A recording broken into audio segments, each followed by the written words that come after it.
Médicos con conflicto de intereses. Peter Gotze. Hace unos 20 años se produjo un hecho que me alertó de cómo la industria farmacéutica compra sus amistades. En esa época se celebraba un encuentro entre la industria e investigadores clínicos de diversos países, en el que hablamos de varios ensayos que eran interesantes para ambas partes. De camino a una de las numerosas cenas pagadas por la empresa, el encargado de los ensayos clínicos me entregó un sobre, que no abrí hasta más tarde. Dentro del sobre había una nota de agradecimiento por asistir y participar en la reunión y un billete de $1000. En mi vida había tenido un billete tan grande en las manos. Fue entonces cuando me di cuenta de que es así como se inicia la corrupción, poco a poco. Se reciben cantidades fácilmente justificables para uno mismo. Bueno, es lógico que reciba una generosa compensación por haber dedicado un día de mi ajetreada agenda a ofrecer mis consejos como experto a una farmacéutica. Por aquel entonces, $1000 representaban una suma considerable de dinero. Si no devuelves el dinero, es como si dijeras que estás dispuesto a aceptar la idea de que puede ser todavía más valioso para esa empresa en la siguiente ocasión en que se pongan en contacto contigo. Agradecido por los elogios de la empresa, que insistentemente te repite lo indispensable que resultas para ellos, aceptas que el hecho de que incrementen la cantidad de dinero que recibes sigue siendo completamente razonable, hasta perder la conciencia de que las sumas recibidas resultan obscenas. El pago en efectivo no deja rastro. En diciembre de 2000 impartí un curso en la ciudad de Berna, en Suiza, y durante un almuerzo entablé conversación con una mujer que había trabajado para una farmacéutica suiza. Me contó que su jefe le pidió que viajara a los países nórdicos con un fajo de sobres que debía entregar a los médicos que habían participado en unos ensayos sobre la hipertensión arterial. Como el encargo le pareció algo chocante, le preguntó qué había en los sobres. $. Al preguntarle por qué no les hacían llegar el dinero por transferencia bancaria, su jefe zanjó la conversación diciendo que si seguía haciendo tantas preguntas acabaría en la calle. La mujer decidió no prestarse a llevar esos sobres y abandonó el trabajo en la empresa. Pasados 12 años, nos trasladamos a otras oficinas, y durante el proceso de mudanza encontré una nota escrita a mano en la que aparecía su nombre. La busqué en Google y conseguí su número de teléfono, así que decidí llamarla para que confirmara esa historia, y así lo hizo. Dejó su trabajo en la industria farmacéutica y actualmente trabaja en el sistema de salud público. Otros empleados de las empresas farmacéuticas me han explicado historias parecidas, y han declarado que estos hechos son el pan de cada día. Cuento con la amistad de una persona que trabaja para una de esas farmacéuticas, quien me ha confirmado que es muy habitual el pago de dinero en metálico a los médicos. Hay un famoso oncólogo conocido con el mote de Mr. H. Moqueta, he omitido su nombre, debido a que prefería que se le pagara en alfombras persas. Este médico consiguió, con los argumentos más rebuscados, impedir que su hospital adquiriera un medicamento genérico para el cáncer, que era mucho más barato que el fármaco original, a pesar de que ambos contenían el mismo principio activo. Quizás alguien se pregunte qué mueve a ese médico a actuar de esta manera, pero la respuesta es muy sencilla, siendo leal a la empresa que introdujo el medicamento en el mercado, cuyo precio seguía siendo muy elevado a pesar de que su patente había caducado y ya existían genéricos a la venta. Se aseguraba de que la farmacéutica seguiría pagándole esos generosos incentivos. Es como el experimento de los perros de Pavlov, seguirás recibiendo tu recompensa siempre y cuando hagas lo que se espera de ti.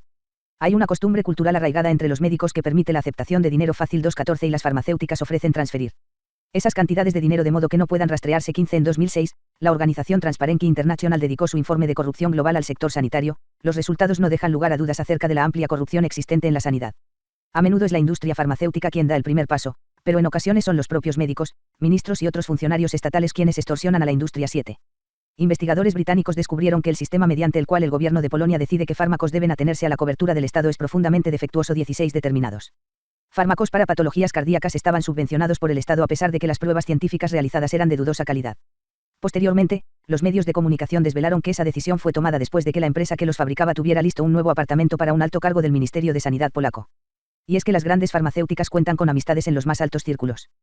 Cuando un empleado de la oficina del Inspector General de Pensilvania destapó los pagos en B que aparecían en las cuentas de Pfizer y Janssen, fue rápidamente ascendido a investigador principal. 17 Sin embargo, cuando corrió la voz de que esos pagos iban destinados a los funcionarios estatales encargados de redactar las directrices que recomendaban nuevos fármacos mucho más caros en lugar de otros ya existentes y más baratos, la cosa cambió. Lo acompañaron hasta la puerta de la oficina y le ordenaron que no se acercara más por allí, después de que uno de los encargados le dijera que las farmacéuticas entregan cheques a los políticos, sea cual sea su ideología.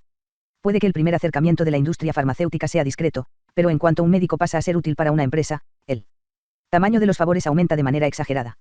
Uno de los métodos más comunes para generar esas amistades es el pago de cantidades excesivas por servicios mínimos o incluso, en ocasiones, simplemente inexistentes. 6.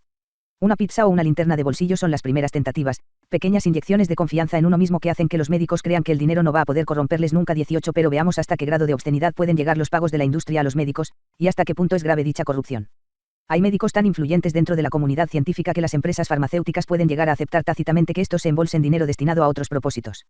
En una ocasión se dio el caso de neurólogos finlandeses que se quedaron con dinero destinado a cubrir los costes de investigación, como por ejemplo pruebas analíticas o el propio sueldo de sus ayudantes, dejando a los pacientes, a las universidades y a la sociedad al pago de dichas deudas. 19 En uno de esos casos la estafa fue cifrada en varios millones de euros, que estaban a buen recaudo en nada más y nada menos que 180 cuentas bancadas, muchas de ellas en Suiza.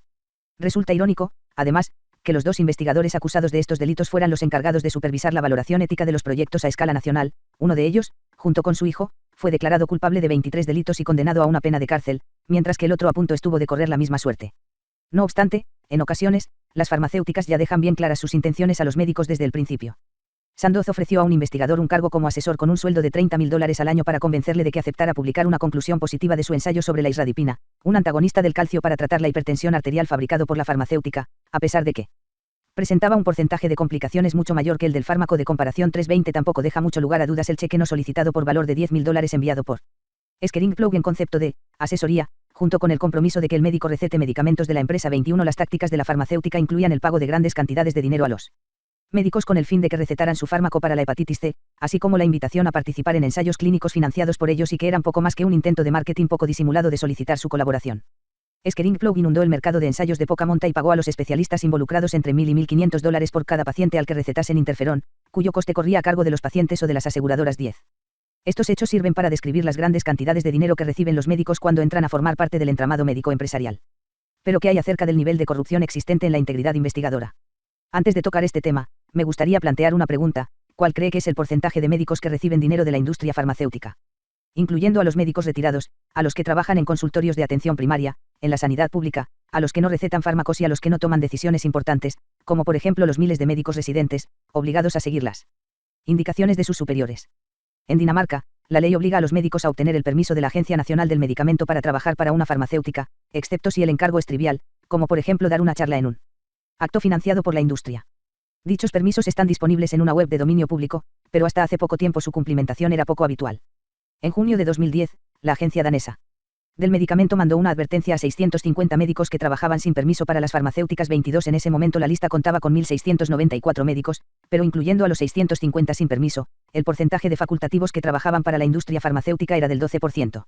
Algunos médicos ocupaban incluso más de un puesto de trabajo en la misma farmacéutica, y otros prestaban servicios a varias de ellas. El máximo alcanzado por un único médico fue de 13.12. Al analizar el registro en noviembre de 2010, aparecían 4.036 puestos de trabajo, lo que equivale a 1 por cada 5 médicos en Dinamarca. Este porcentaje es sorprendente, y más cuando Dinamarca figura entre los países menos corruptos del mundo. Un político relevante apuntó que debe resultar complicado para los médicos desempeñar sus tareas habituales cuando trabajaban para tantos jefes diferentes. 11. El anexo 5 muestra las 10 farmacéuticas que colaboraban con un mayor número de médicos. No es una simple coincidencia que 7 de ellas también figuren entre las 10 con mayores ventas, véase el capítulo 3.